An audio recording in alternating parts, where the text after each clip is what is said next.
జగన్మోహనుడు.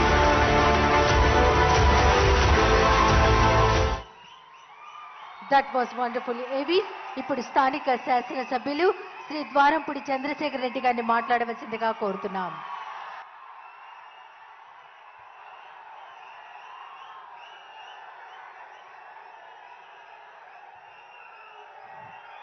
జై జగన్, జై జగన్. ఒక్కసారి మొట్టమొదటిగా 2024 సంవత్సరంలో ఆయనకి అత్యంత ఇష్టమైనటువంటి కాకినాడ జిల్లాకి మొట్టమొదటి సంవత్సరంలో మొట్టమొదటి ప్రోగ్రాము విచ్చేసినటువంటి మన జగన్మోహన్ రెడ్డి గారికి అందరూ ఒక్కసారి నూతన సంవత్సర శుభాకాంక్షలు తెలియజేసుకుంటూ హ్యాపీ న్యూ ఇయర్ జగనన్న,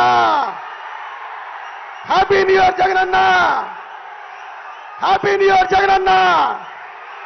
చాలా సంతోషం అన్న.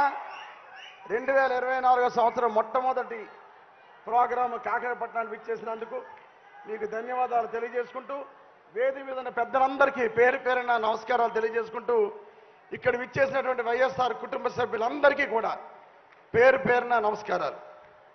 చాలా సంతోషకరమైన విషయం ఈరోజు. ఏదైతే ఒక మాట మీద నిలబడే మనిషి, ఒక మాట మీద నిలబడే ముఖ్యమంత్రి, ఒక మాట మీద నిలబడే నాయకుడి కింద పనిచేయటం, ఒక లీడర్లుగా మీ అందరూ చాలా అదృష్టవంతులు.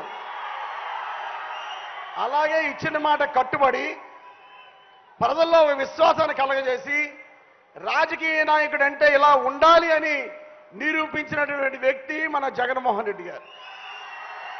గతంలో చాలా మంది రాజకీయ నాయకులు మాట ఇచ్చారు, మాట తప్పారు. ప్రతి వాళ్ళలోనూ రాజకీయ నాయకుడు అంటే ఒక చులకన భావన ఉండేది.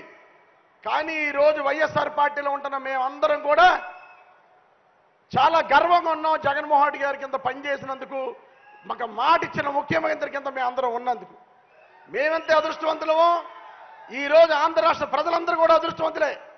మాట మీద నిలబడే ముఖ్యమంత్రి, మాట ఇచ్చారు అంటే చేస్తారు అని నమ్మకం కలిగిన ముఖ్యమంత్రి కింద ఈరోజు ఆంధ్ర రాష్ట్ర ప్రజలు ఉన్నారు అంటే మేమెంత అదృష్టవంతులో ప్రజలు కూడా అంతే అదృష్టంగా నేను భావిస్తున్నాను.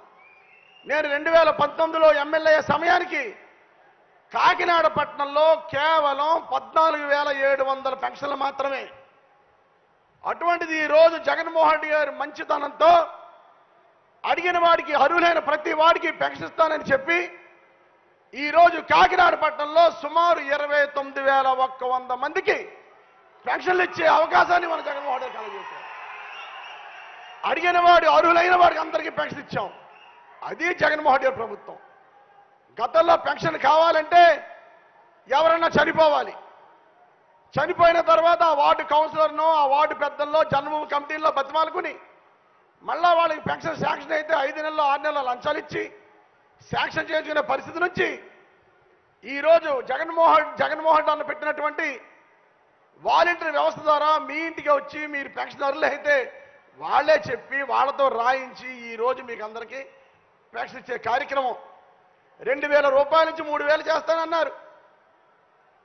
మాట ప్రకారం ఈరోజు 3,000 రూపాయలకి, 3,000 రూపాయలు పెన్షన్కి శ్రీకారం చుట్టే సమయం. జనవరి నెల అంతా కూడా జగనన్న ఇచ్చిన మాట ప్రకారం మేనిఫెస్టోలో ఏది పెట్టారో అవన్నీ పూర్తి చేసే సమయాలు. రాబోయే రోజుల్లో ఆసరా ఉంటుంది. అన్ని డాక్టర్ రుణాలకి 4వ విడత పడిపోయి మాట ప్రకారం జగన్మోహన్ రెడ్డి గారు చేసినట్టు అవుతుంది. అదేవిధంగా చేయూత కూడా ఇదే జనవరి నెలలో పూర్తయ్యే కార్యక్రమం.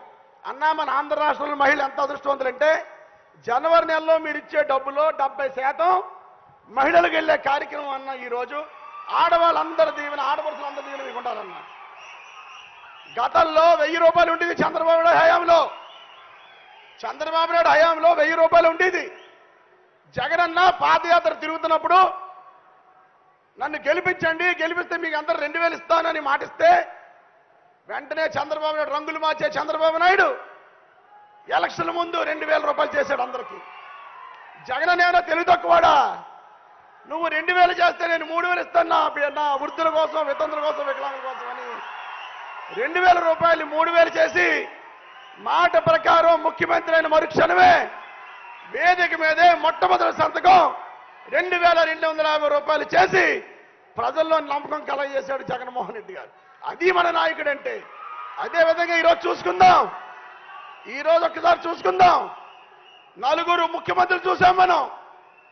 ఎన్టీ రామారావు చూసాం, రాజశేఖర్ గారిని చూసాం, చంద్రబాబు నాయుడు చూసాం, జగన్మోహన్ రెడ్డి గారిని చూసాం. ఈరోజు 2 రూపాయల కిలో బియ్యం, రేషన్ బియ్యం ఈరోజు వస్తుందంటే ఆ పథకాన్ని ఎన్టీ రామారావు గారు స్టార్ట్ చేశారు. ఈరోజు ఆరోగ్యశ్రీ ఉంది, ఫీజు రింబర్స్మెంట్ ఉందంటే మహానుభావుడు డాక్టర్ వైఎస్ రాజశేఖర్ స్టార్ట్ చేశారు. ఎవరన్నా ఆరోగ్యశ్రీ తీయగలరా? ఎవరన్నా ఫీజు రింబర్స్మెంట్ తీయగలరా? ప్రభుత్వాలు మారినా, పేర్లు మారినా, ముఖ్యమంత్రులు మారినా రాజశేఖర్ పెట్టిన పథకాన్ని ఎవడో తీయలేకపోయాడు.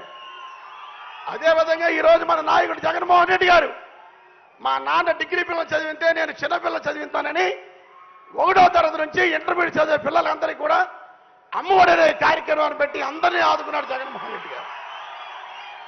అదేవిధంగా మన జగన్మోహన్ రెడ్డి గారు చేయూత 45 సంవత్సరాలు దాటిన మహిళలు పనిలోకి వెళ్ళారు. అదే వయసులో వాళ్ళ అమ్మమ్మలు తాతలు అయ్యే సమయం పనిలోకి వెళ్ళారని వాళ్ళందరికీ కూడా చేయూత కార్యక్రమం పెట్టి 18,750 రూపాయలు ప్రతి సంవత్సరం ఇచ్చే కార్యక్రమం చేశారు. ఇది ముఖ్యమంత్రులు అంటే. రేషన్ బియ్యం పెట్టారు ఎన్టీ రామారావు గారు, ఫీజు రీయింబర్స్మెంట్ ఆరోగ్యశ్రీ పెట్టారు రాజశేఖర రెడ్డి గారు, అమ్మఒడి చేయూత పెట్టారు మన జగన్మోహన్ రెడ్డి గారు. ఇంకా మిగిలిపోయిన ముఖ్యమంత్రి ఎవడమ్మా? చంద్రబాబు నాయుడు. ఇంతమంది ఉన్నారు కదా ఇక్కడ. నేను ఒక విషయం టైం ఇస్తాను. చంద్రబాబు నాయుడు పేరు మీద ఒక్క పథకం ఉందంటే వాళ్ళ సన్మాస్తాను. చంద్రబాబు నాయుడు పథకం ఉందా? ఒక్కసారి లేదు చంద్రబాబు పేరు మీద పథకం అంటే ఇలా చెయ్యొచ్చి అందరు కనబడరా? లేదు లేదు లేదు లేదు. సంతోషం తల్లి. చంద్రబాబు నాయుడు అంత దౌర్భాగ్యుడు. ప్రజల్ని మోసం చేసి అబద్ధాల హామీలు ఇచ్చి 2094లోనేమో మామనే నువ్వు ఓడిచి 99లో ఏమో దొంగ పొత్తులు పెట్టుకుని 2014లో ఇదే పవన్ కళ్యాణ్ తోటి బీజేపీ తోటి దొంగ హామీలు ఇచ్చి అధికారంలోకి వచ్చి అందరినీ మోసం చేసి ఒక్క పథకం కూడా లేనివాడు చంద్రబాబు నాయుడు. కనుక ఇటువంటి చంద్రబాబు నాయుడిని పక్కనే ఉంది బంగాళాఖాతం, ఇటువంటి బంగాళాఖాతంలో కలిపేవాలని జగనన్న విన్నవించుకుంటున్నాను. ఈరోజు జగనన్న ఇన్ని పథకాలు పెట్టారు. అమ్మఒడి, విద్యా దీవెన, వసతి దీవెన, చేయూత, చేదోడు, 0 వడ్డీ, ఆసరా, వాహన మిత్ర, లానేస్తం, ఇలా చెప్పుకుంటూ పోతే చాలా పథకాలు పెట్టారు తల్లి. ఇన్ని పథకాలు పెట్టారు కదా, ఇంతమంది ప్రభుత్వ వ్యవస్థ పనిచేసింది కదా. ఎవరైనా ఎక్కడైనా ఒక్క రూపాయి లంచం ఇచ్చారమ్మా? మీరందరూ ఒక్క రూపాయి లంచం ఇచ్చారా?